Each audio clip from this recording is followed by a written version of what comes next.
Details for you coming up in a jiffy.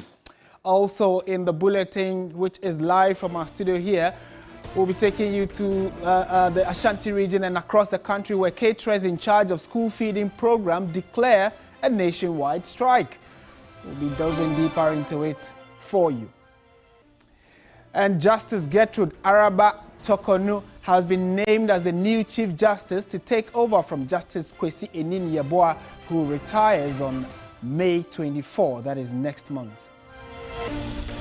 And later in business, banking consultant Dr. Aboagye Deborah hopeful that banks will recover despite recording steep losses in profits as many more published their financial results. On the international front, former Sudanese officials wanted for alleged crimes against humanity and other former officials freed from jail following reports of a breakout.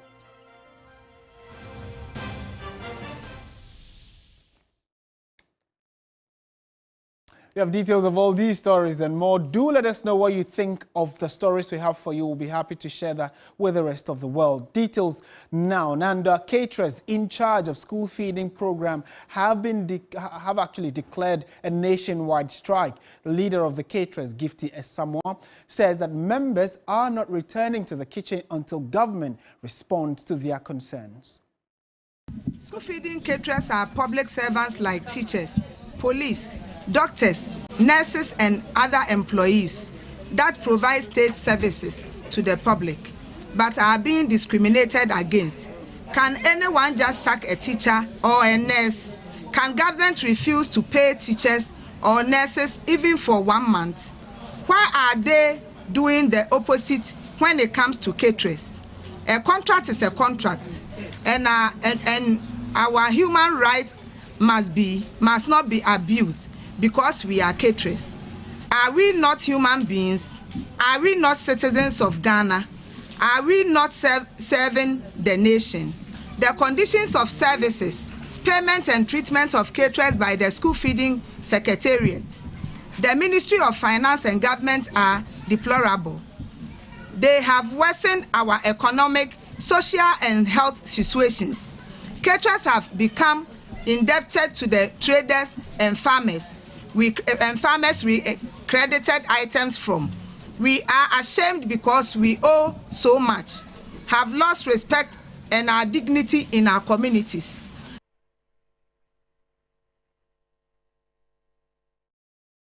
All right, so many predicted this, that it was definitely coming. And these women who have been cooking for a number of months, probably years, say that they are in arrears. They themselves are being chased by their debtors. And because of that, they are also putting down their cooking utensils. No more cooking for the kids in school. William Evans Nkrumah, Ashanti regional correspondent, actually made this story quite a national conversation in the early days when it started. He's joined us via phone, via Zoom, to find out what exactly triggered this new dimension of the conversation. Evans, good afternoon. Thank you for joining us. Good afternoon. Thanks for having me. I know that when these caterers decided to go and see the regional minister in the Ashanti region, it did not end well. And on the back of that, they declared a sit-down strike. Now we are told that it is taking a national proportion. What information do you have about this? Well, it was always going to take this shape because Ashanti region was only being used as the epicenter. One has to do with the fact that the ruling party has its one is a placenta here by way of roots. Then, of course, anytime the region is shaken, then the seat of government is also shaken. So they thought that once the whole thing was starting from here, it was going to change the narrative by way of the government responding to their concerns. But to them, it is even getting worse.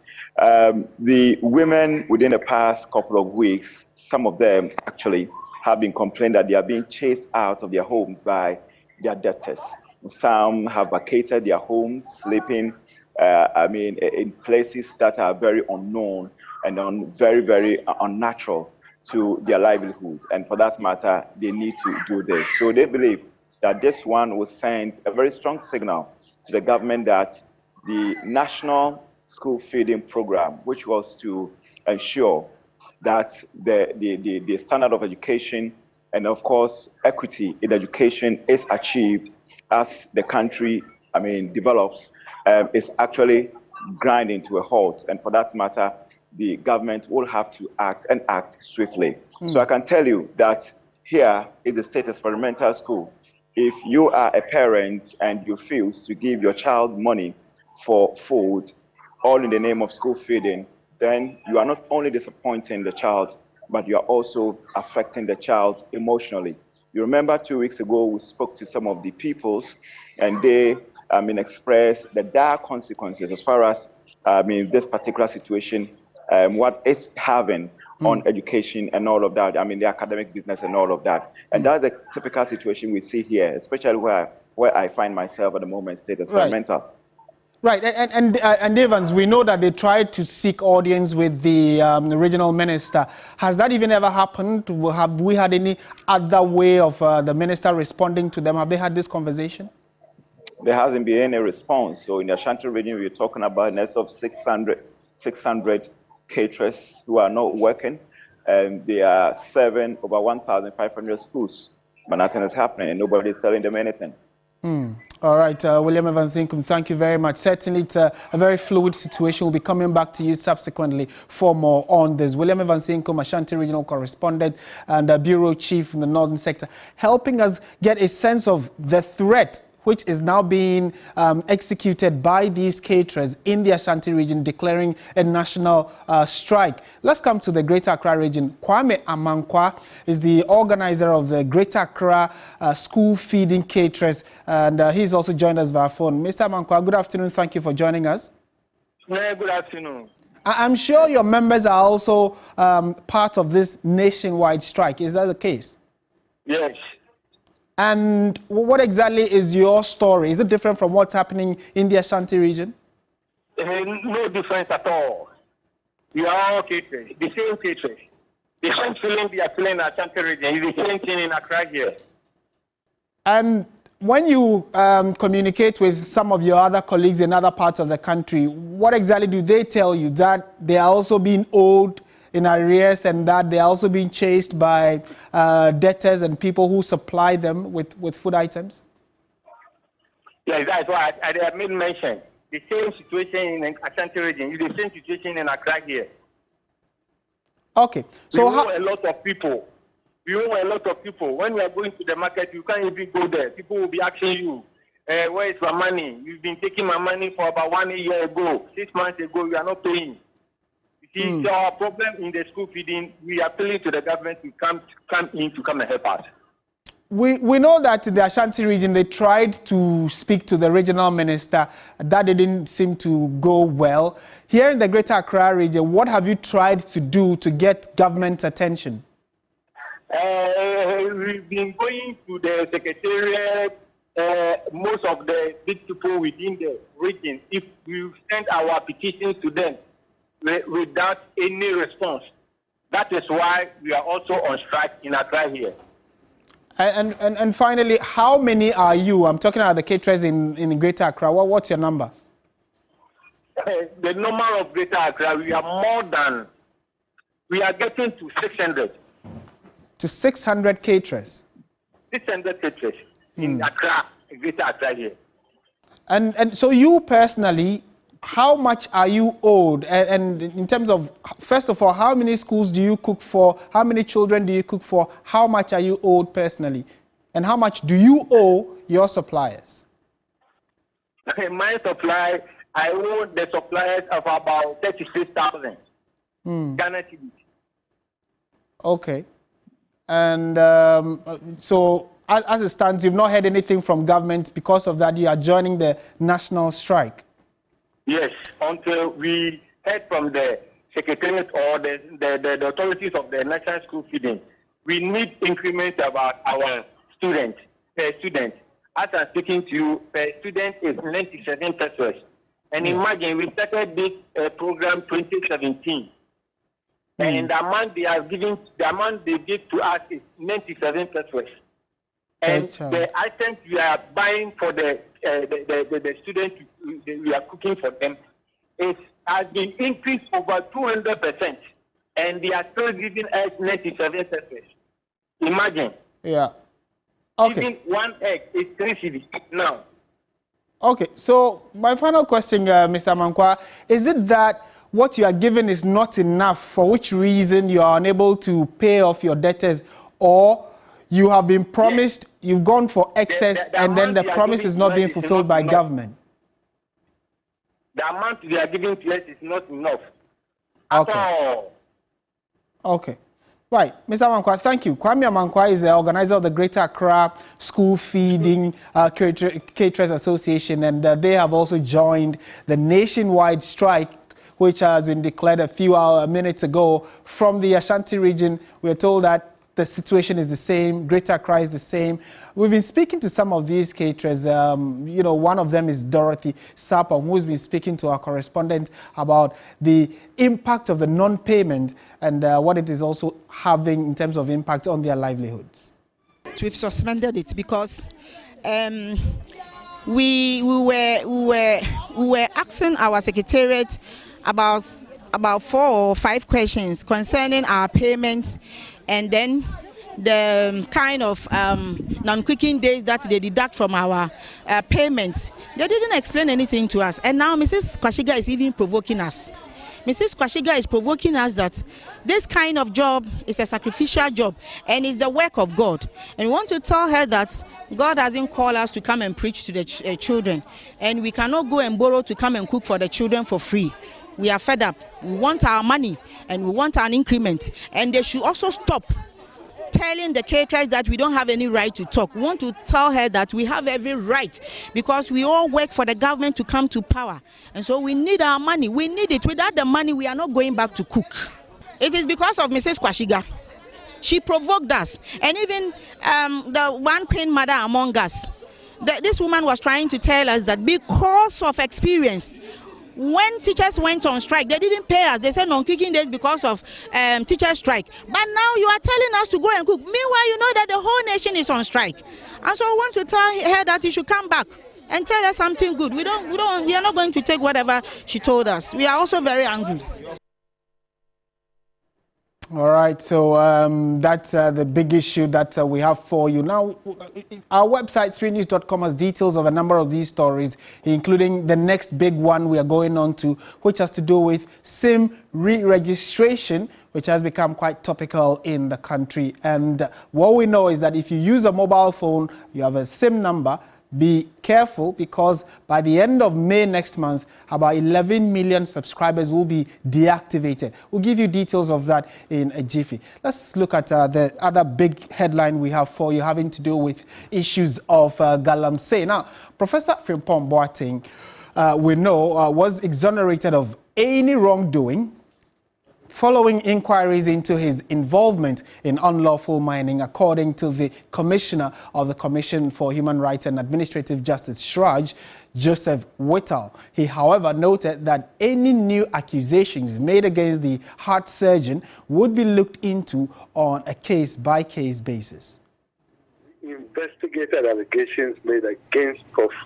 Frimpong Boateng. We went in and did a very thorough investigation, came out with our report, a 160-page report, and the upshot is that he was not involved in any illegal mining concessions. He had genuine concessions, which he had difficulty even starting the processing of those concessions because of community violence against his companies.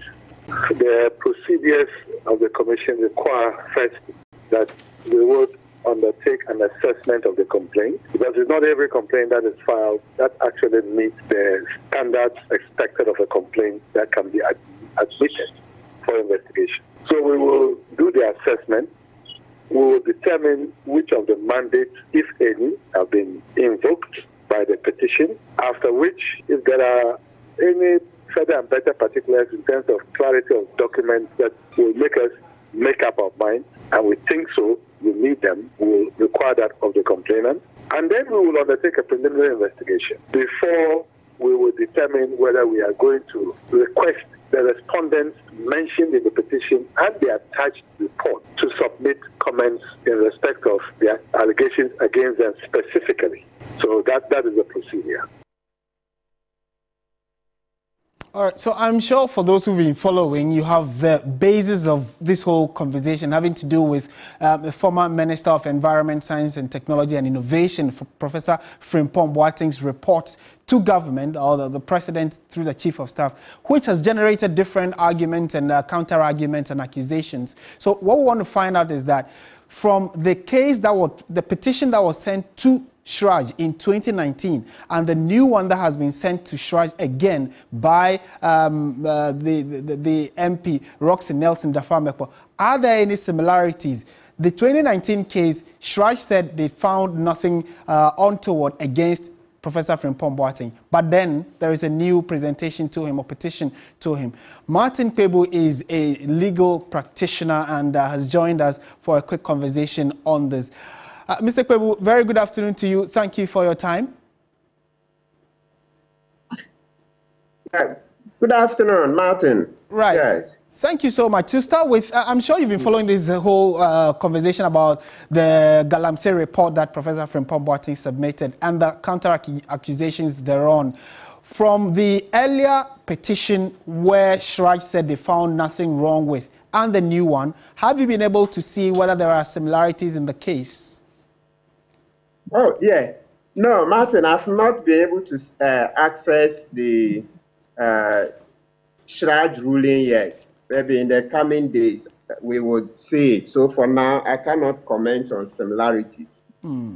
But the current one that has been presented to Shraj, the Roxy Nelson Dapaah-Mekpor's petition for Shraj to investigate whether there have been conflict of interest allegations and corruption accusations also raised.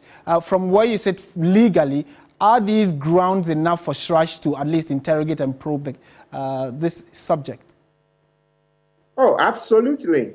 Yes, absolutely. Because if you look at Article 218 of our Constitution, etc., you know, Shraj has the mandate to do, it's a ombudsman. Previously, we used to say ombudsman, human rights commissioner, okay, threefold mandate, anti-corruption, administrative justice, you see, etc.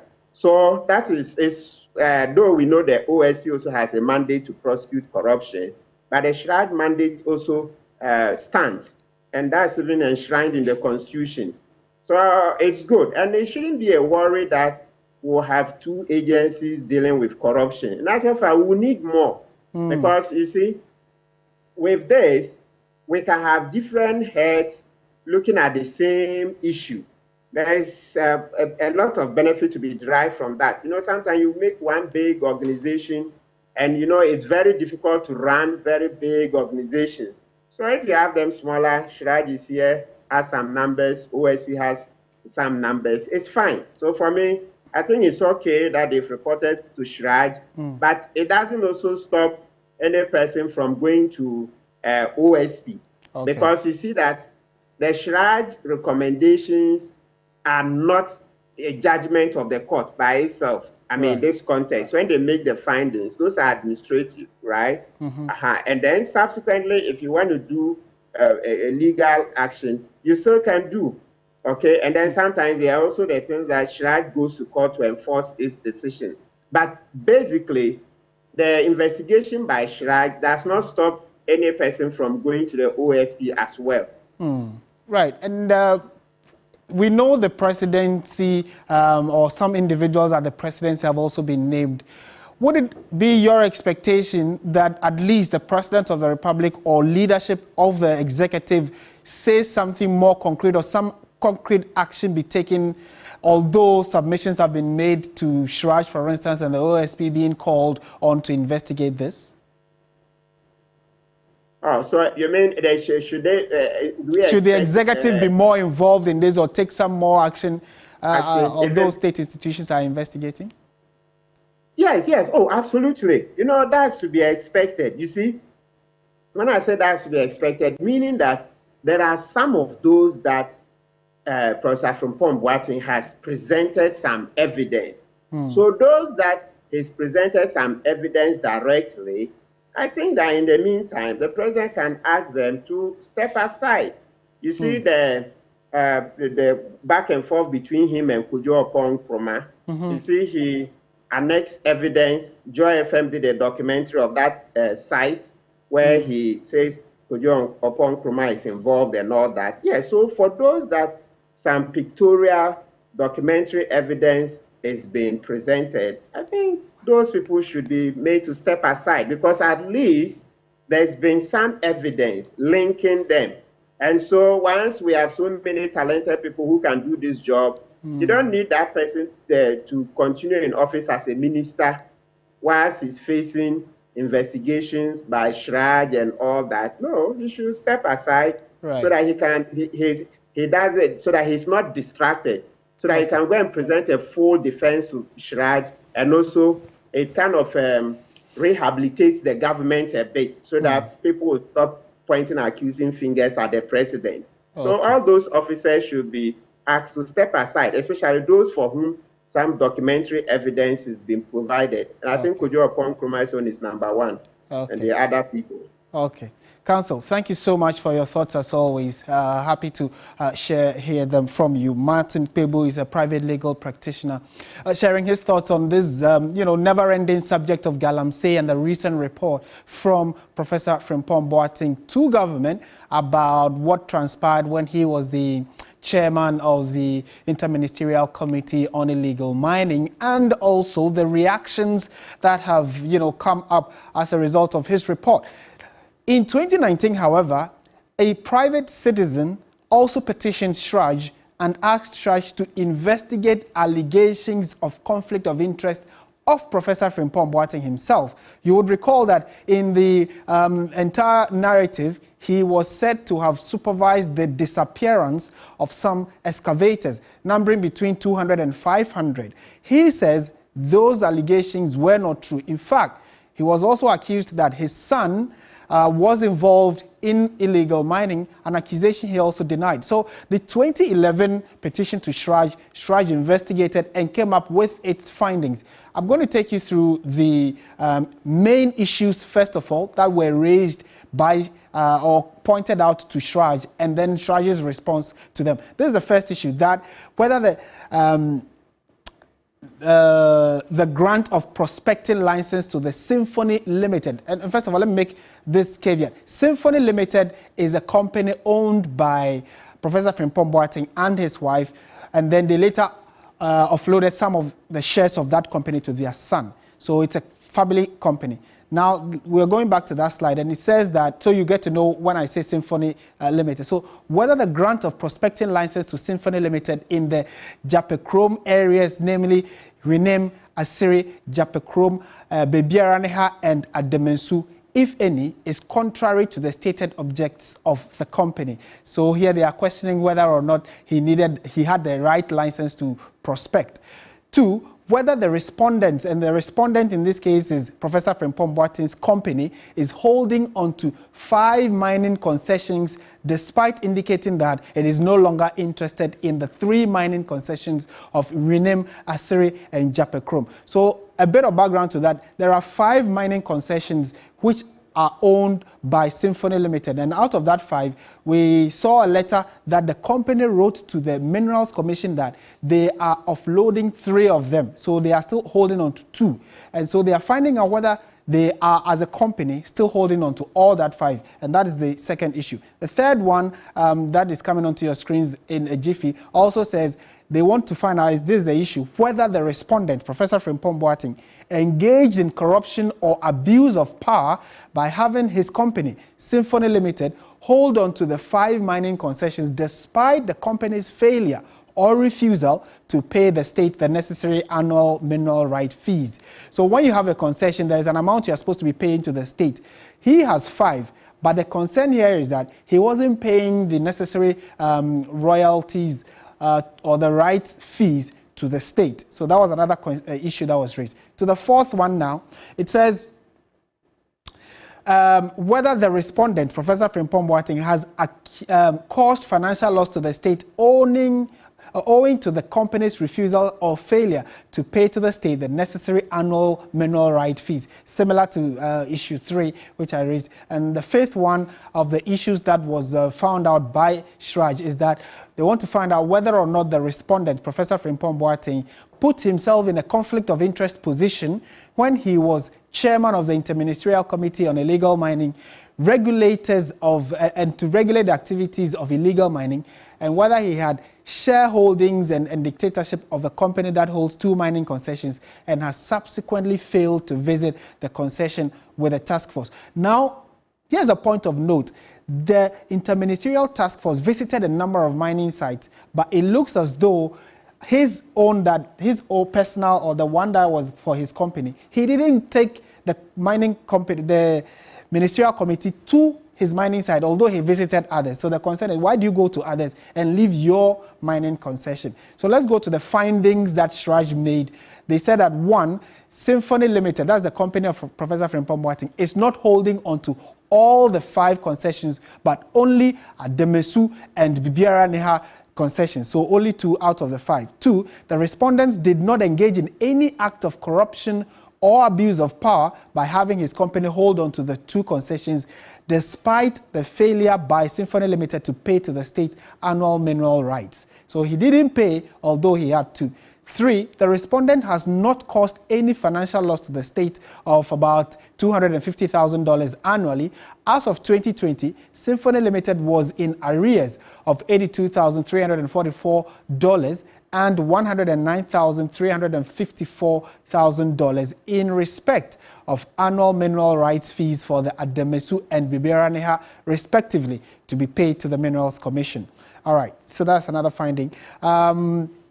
To the extent that the respondent was not part of the governing board of the EPA, which granted the environmental permit to Symphony Limited, he did not put himself in a position where his personal interest conflicted or was likely to conflict with the performance of the functions of his office. So here they are saying that he did not influence whether or not he had the rights to own the, he influenced whether he got the mining rights to go and prospect at any site in the forest. So that's what went to Shraj in 2019. A new petition has been sent. This time around, the difference between the old one and the new one is that this one, they are asking the Shraj to investigate the people who have been named in the report of Professor Frimpong Boateng and other adjoining matters. Our website, 3news.com, has details of all of this that I've said, and then we can also continue the conversation on our various social media platforms. Do let us have a way of building the Ghana we want. Okay, so we've done a lot on mining and the illegalities or legalities associated to that. Let's go to issues regarding SIM card registration, because if you use a mobile phone or you have a mobile line, you may be affected. Service to 11 million mobile phone subscribers will be deactivated by the 31st of May 2023. Subscribers can visit mobile network operators to delink unknown numbers which have been registered with Ghana cards from the 1st of May. The NMOs will implement uniform short code to check number of SIMs linked to a Ghana card. And simply what they are saying is that if you have a Ghana card and you do not know how many SIMs have been registered with your Ghana card, from the 1st of May, a short code will be given that you can use to check. And then when you go to the mobile number provider or your telco, they can deactivate or delink those numbers from your Ghana card. Let's speak to Crosby Ann, and my colleague, who's been sitting through the presser that took place a few minutes ago by the regulator of the sector, that's the NCA, National Communications Authority. Crosby, good afternoon. Thank you for joining us. What is the process for delinking SIMs from, Ghana cards if the authorization is given? Right, Martin, thanks for having me. So on the 1st of May, beginning the 1st of May 2023, MNOs, mobile network operators, they will be required to implement a unified short code to check the number of SIM cards linked to the Ghana card. And that short code is *402*1#. *402*1#.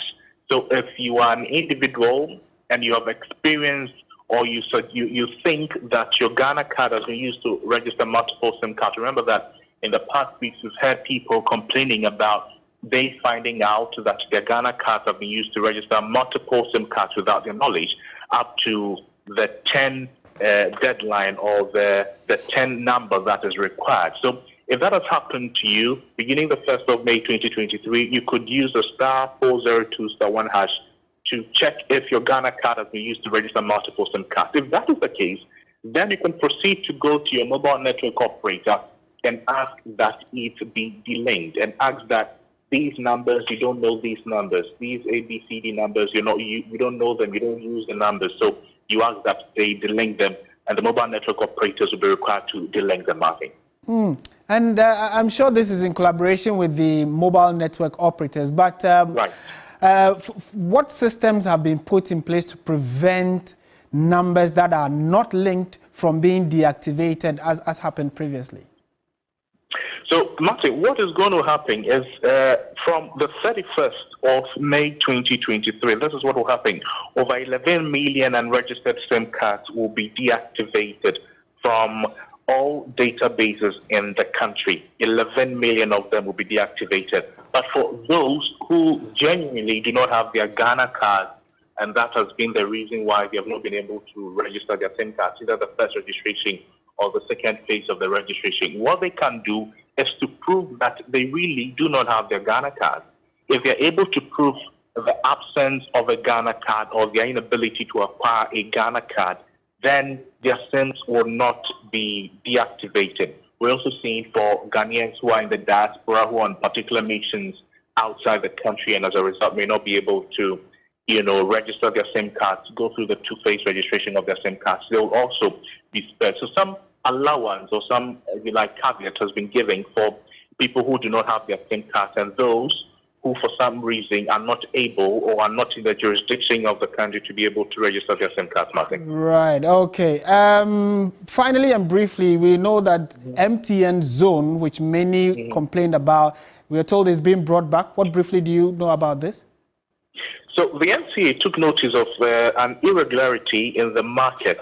MTN is a significant market power because of the population that it controls. So as a result, they are not required to be the least affordable. They are not required to provide the least affordable services. They should not be the lowest. They should be in tandem with the other network operators. But in beginning January 2023, the NCA took notice of an irregularity in the work of MTN. So they wrote to them and had engagements with them, and that is related to the zone bundles. It was the lowest on the market at that time. So MTN had no choice than to withdraw that bundle. But with engagement with MTN and other relevant stakeholders, MTN has revised the zone bundle prices such that it will not be the lowest or the least affordable. Right. So in the coming months, in the coming days, MTN is expected to make it available to the public again because it does meet the standards of the NCA, Martin. All right. Thank you very much, Noble Crosby, and giving us an update from that meeting that ended a few minutes ago between the NCA, giving an update on SIM re-registration and the concerns that have been raised, and also the issues about the MTN Zone. However, the *402*1# that he gave is going to be effective the 1st of May, so don't try using it now. This is Midday Live. Let's go to the office of the president, because the president has made a very crucial announcement, which is that he has nominated Justice Gertrude Araba Isaba Tokonu, a member of the Supreme Court, as the new Chief Justice to replace Justice Kwesi Enin-Yeboah, who retires from the bench next month. Justice Tokonu, if confirmed by Parliament, will become the 3rd female Chief Justice in the history of Ghana. President Akufo-Addo, in a letter to the chair of the Council of State, Nana Otuo-Siribor, said Justice Gertrude Tokonu, who has been a member of the judiciary for the last 19 years, is qualified and fit to discharge the functions of Chief Justice.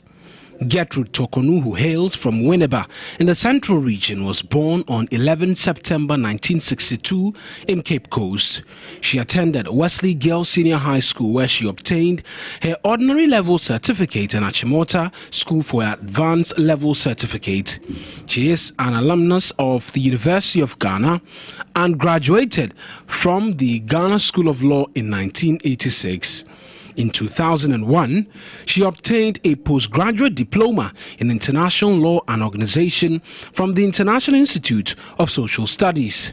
In 2011, she graduated from the Golden Gate University, USA, with an LLM in intellectual property law.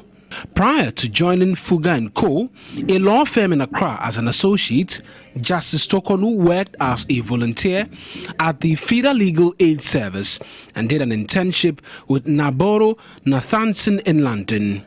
She returned to the firm Fuga & Co. in 1994 to become a director.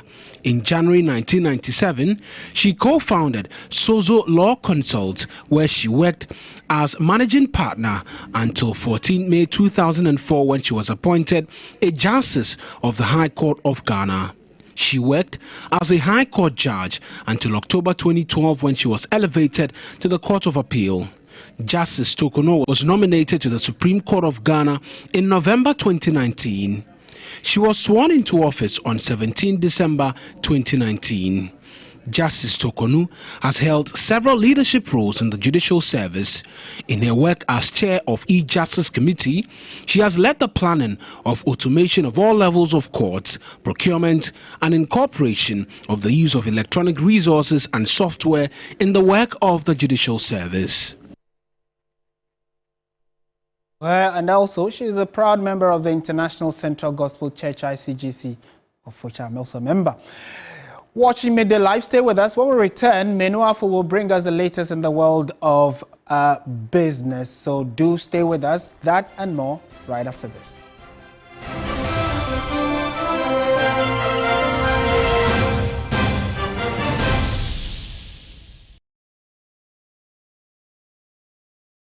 Ladies and gentlemen, we're going to demonstrate to you the superior properties of Flamingo paint as compared to other paint brands on the market.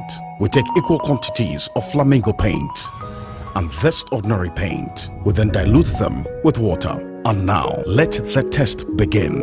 The gentleman on the left is going to apply the ordinary paint, and the gentleman on my right will use the Flamingo superior paint. As you can clearly see, Flamingo has the obvious better hiding. Furthermore, Flamingo has painted a much larger area. You know, one bucket of Flamingo paint is equal to several buckets of any other paint brand on the market. Flamingo paint is made with superior formulation to give superior durability, superior hiding, superior coverage. Flamingo paint, simply superior. Pepsodent is aware that globally, 1 in 2 children suffer from cavities.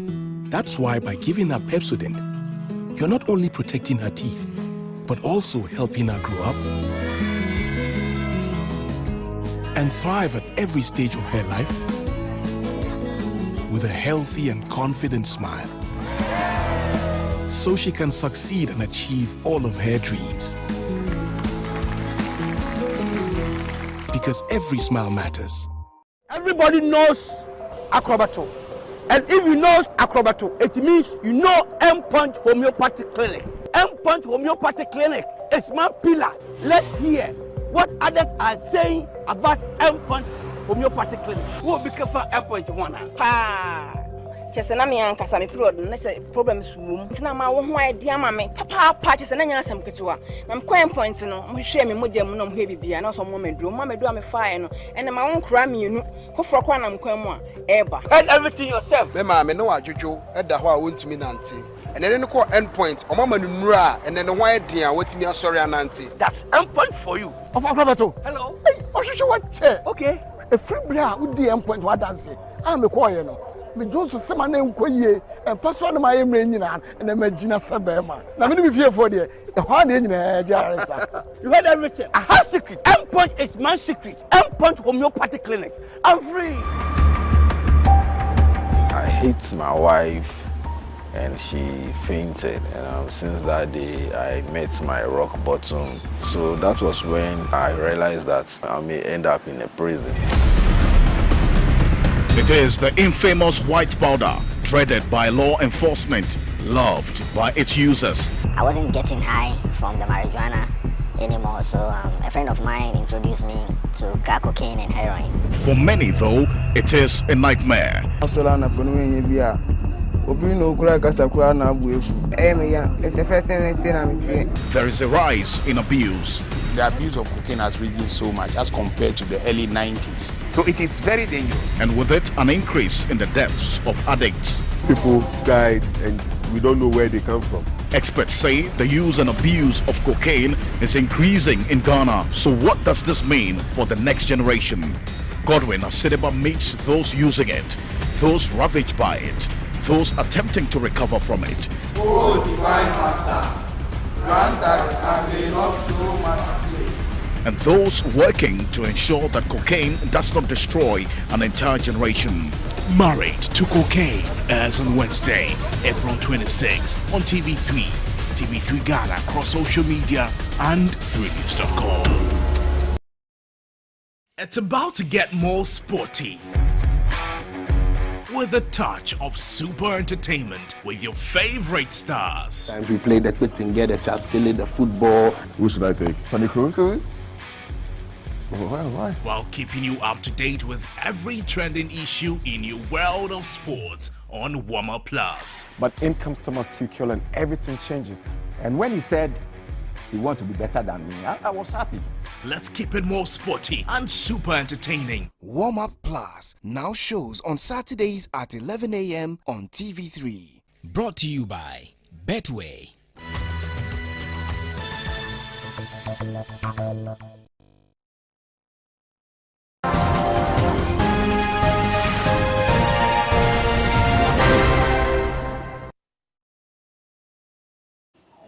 Welcome back to Midday Live on TV3. Time now for business. Menu Afole is with us in studio. Hello, Menu. Hi, Martin. I know the banking sector has been quite busy in the last few days, so you have details for us? Thank you. All right, give us. Welcome to the business segment. My name is Menu Afo. Now, it's been a busy week for banks in the country as most of them have already started publishing their financials.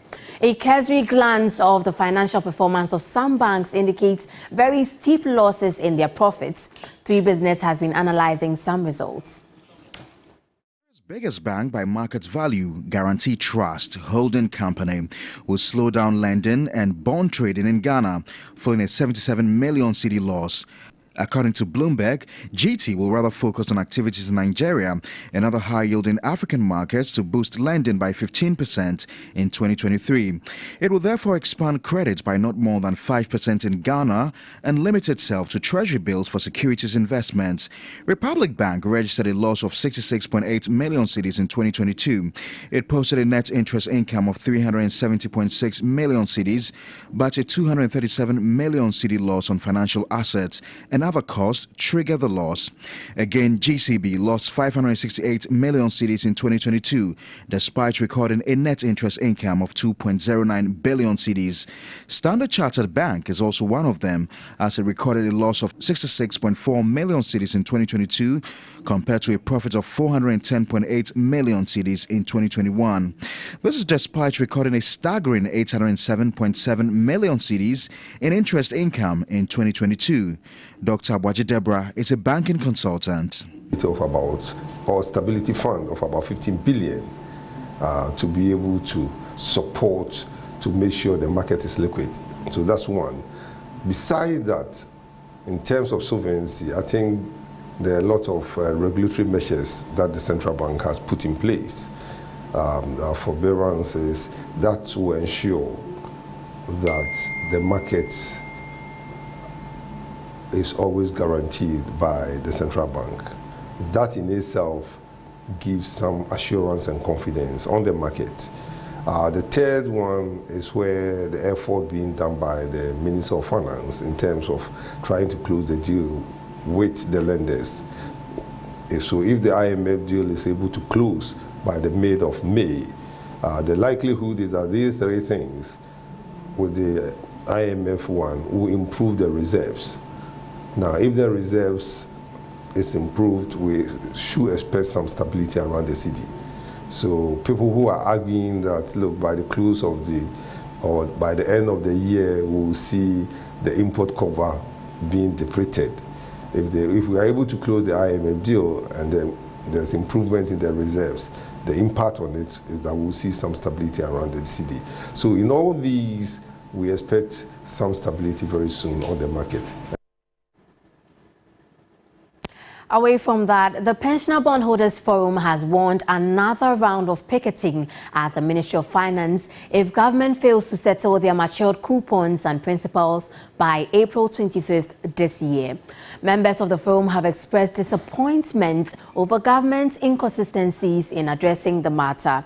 Dr. Edu Anani Entry is convener of the Pensioner Bondholders Forum. When your coupons are due, it must be paid to you. When your principals are due, it must be paid to you. We have stressed these points, and government keep on promising, I'll do. Now we have given government up to 28th of this month to settle all the arrears and start paying as and when these amounts are due. Otherwise, the Pensioner Bond Forum members will will resume the picketing at the Ministry of Finance. And we have sent a letter to the minister. We've copied the speaker that we are going to do that. Nothing will stop us until our demands are met. If government want to take 1 year, we will be there 1 year. We will be there every day on a working day until government pays everything. And that's how we end the business segment on Midday Live. My name is Menu Afo. Stay with us for sports.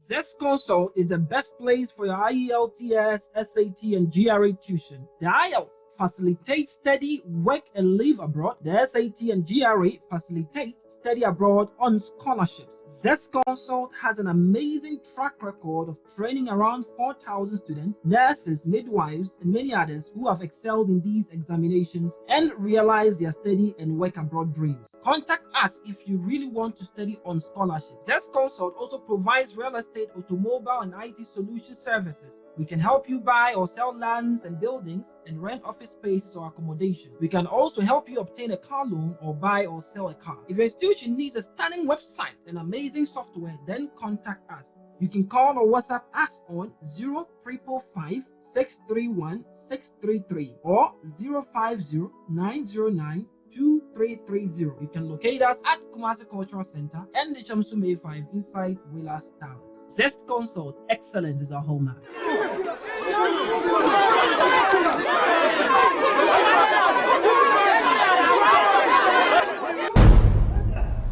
Abrantie mi hu fum so bia won ho. I see ku. Sa abrantie we o ka kire nkrofo ni se me mu bia nto home of line e wo so bia keke. Na o sa kwa so ajenkwa ohine. Sasai kan ni importem ni na odini nchesha dada manfo ase o madu poto. Mewi na me si yan ka ha kwa ko ke ho se na wa sell iti. Okolo atiale. Wodini osuwo wahimie wahifa. Asasi anyone did do anyina ya mini meja dia na mo ha se me mo nipa hunu ne ye na ye papa ne na ye papa ani so nipa beto ni home appliances nyina wo ka fam esa se woni wonye mim so fa so pe istay ka fam of sorte oteto woni ma no so akodu 65%. TV ke se pa no boy se enso o ma sorte o ya TV ke se wa hifia oni how Abrantie me bisamu a obi antimi ka kire me de ntie se me kuno ensam o kan susu to asom afi wei ye de Yesu hu be che no if so kan sempa afi foforo no ye be dwe maka famfo enso to anyhow hello kafam uma sorti Ponto Pilato mame Digital Zakios, Michelle Kofaka from TV Kasian Brem.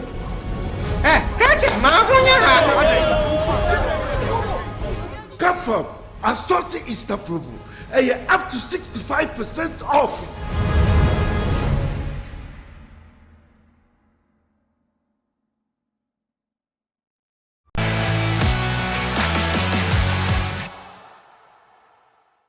Time now for sports. Kevin Owusu is with us in studio. Hello, Kevin. Hi, Martin. All right, so give us what's happening in sports. Well, it's a very big night in the Premier League. It's rolling, and we enter the match of the season between Manchester City and Arsenal at the Etihad Stadium. The winner of this clash tonight at the Etihad will be firm favourites to win the title from here. The stakes could be very, very high.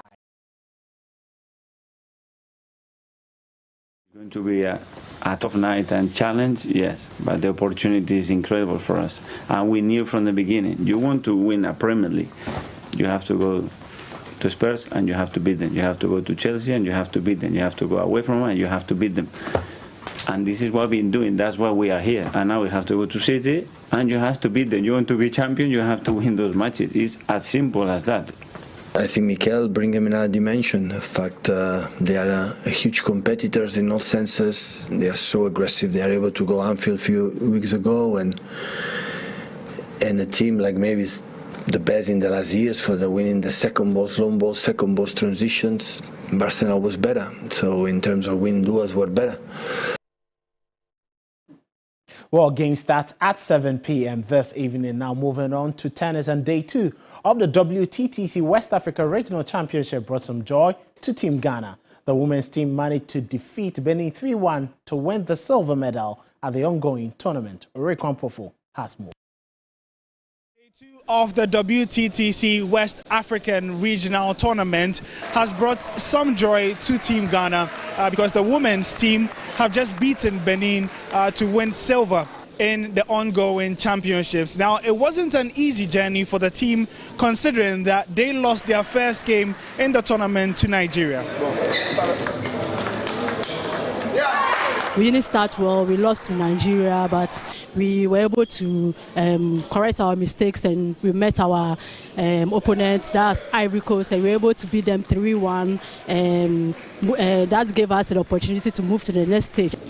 The victory means that Ghana's women's team would be in Tunisia for the Africa Championships later this year. The expectation is that they would go there, have an impact, and then secure qualification for the World Championships. Oh yeah, we've now qualified to the Africa, so we have to prepare for the African Championship. Then from there, we have to qualify to the World Championship too. Ghana is expected to compete for more medals as different categories are still left to play for, especially in the individual side of things. Orekwan Pofo from the Trust Sports Emporium for 3 Sports. That was it there. Today we expect some more and we'll be giving you updates on 3 Sports GH across all the socials. Now finishing off with some basketball after falling behind as many as 15 points in the Western Conference first round series. 8-seeded Minnesota Timberwolves late for a 112-109 victory in Game 5.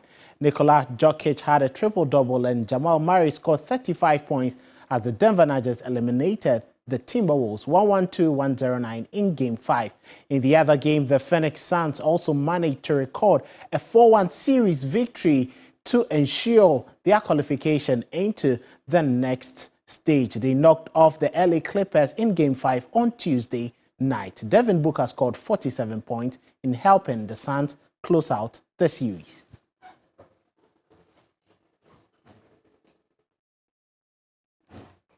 That will be all for sports here on Midday Live. My name is Kelvin Owusu, and there's entertainment news.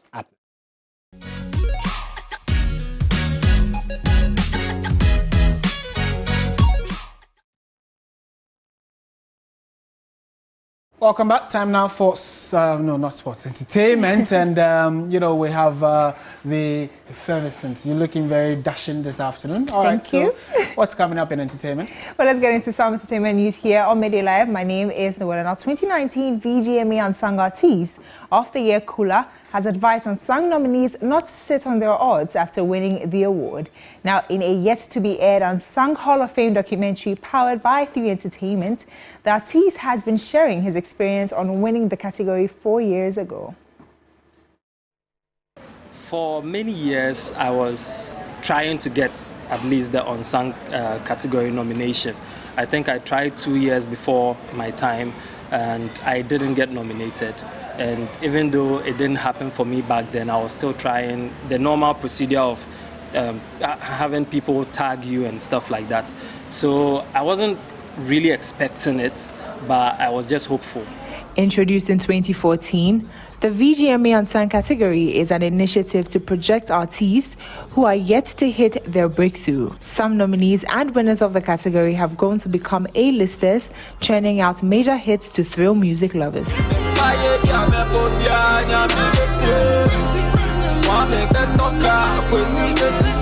I got the call from Charterhouse to come for the launch and that I've been nominated, it was crazy for me. I remember I was in the studio, but we were playing FIFA. Then the call came through and we had to pause and jubilate. I shouted, "Let's go!" What's happening? I said, "Yo, we got it. We got what? VGMA Unsung nomination. Let's go." After finally getting the nod in 2019, Kula, born Frederick Amegbe, said his musical career saw an improvement after the win. Things changed for me after winning the VGMA Unsung.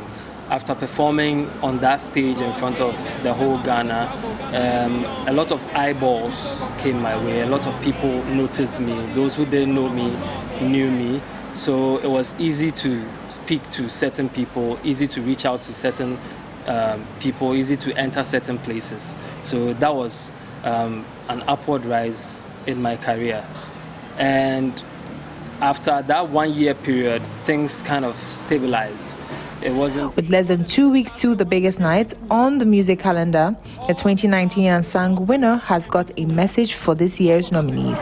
The VGMA Unsung category gives you a lot of attention. It's up to you to do something with it. A lot of people have the notion that once you win, you blow. And that's one thing I would like to take out of people's minds, because you winning the award doesn't mean you are next to blow or you will blow.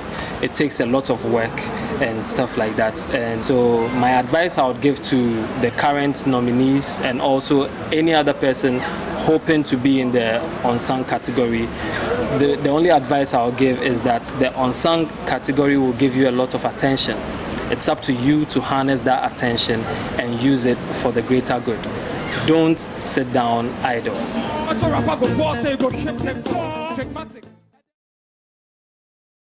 Great advice there, but do look forward to the full documentary on the Unsung Hall of Fame powered by 3 Entertainment. That's how we wrap up on your entertainment news segment here on Midday Live. My name is Noella. I'll be handing over to Martin now.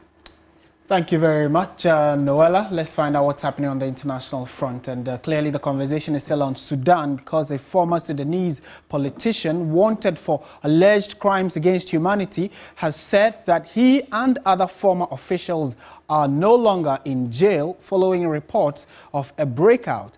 Ahmed Haroun was among those being held in Koba prison in the capital Khartoum who are facing charges by the International Criminal Court.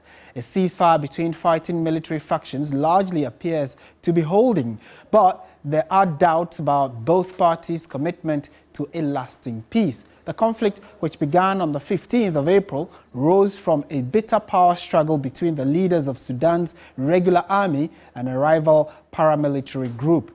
Reports emerged earlier this week of a prison break at Koba, where Ahmed Haroun was serving a sentence along Omar al-Bashir, Sudan's former president. On Tuesday, Haroun confirmed in a statement aired on Sudanese Taiba TV that he and other fellow former political prisoners or former officials who served under al-Bashir had left the jail, but said he would be ready to appear before the judiciary whenever it was functioning.